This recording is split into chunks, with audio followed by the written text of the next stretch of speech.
Hi everybody, this is Dr. DeBlasi. These are my hands, and I just want to discuss, because of all the stuff that's going on right now about this viral infection, I just want you to know the best ways to try to avoid getting sick.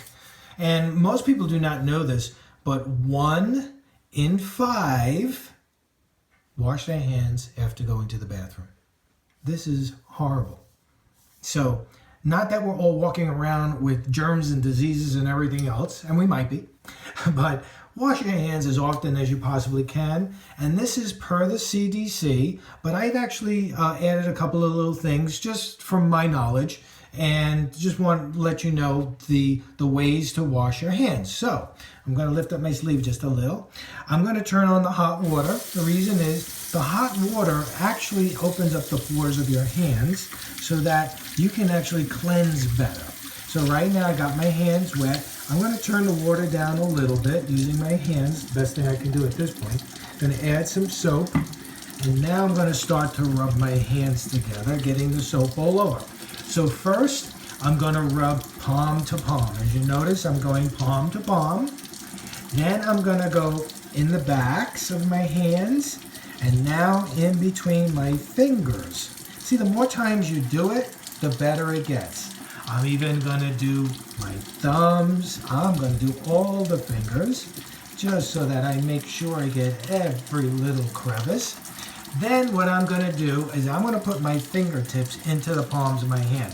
What I'm doing is I'm helping to scrape some of the dead skin on the palms of my hand, but I'm also stimulating the reflex points that actually help to get your body's immune system up. And then I'm going to go in under the nails, and I'm going to try to clean that out as best as possible. I know you guys aren't doing surgery or anything like that, but just think of it this way. The more that our hands are clean, the better it is. So here it is. I've gone through it a number of times. The more times I do it, the better. Making sure I get every little section of my hands and wrist as I possibly can. I'm going to turn the water up now. And again, it's using warm water because I want those cells in my skin to open up, clean them out. Okay. Now I'm going to use my elbow to turn off the water. If you can't use your elbow, depending on the type of faucet that you have, of course, then when you have your paper towel, and there's a reason why I'm using a paper towel. Do you realize that by using a towel that somebody else has used, that the towel is actually holding on to things that didn't come off in the wash? So by using the paper towel, I can throw this away and throw those bad guys away. So again, if I was in a restroom, I'd hold on to the paper towel. I'd close the faucet, depending on the type of faucet it is in the restroom. But now, don't get rid of the towel yet. Remember, I told you 1 in 5 people wash their hands.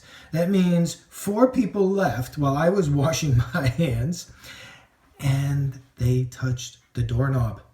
So, guess what I'm going to do? I'm going to use this to open up the door to leave the restroom. And I go outside, I'll find a place to get rid of this. I'd rather do that than to touch that dirty doorknob again. All right, so during this week, every so often, I'm going to give you some more information. I just want to make sure that I'm doing what not only I know to do, but what the science has said to do. All right, talk to you guys soon. Sorry if you're just using my hands.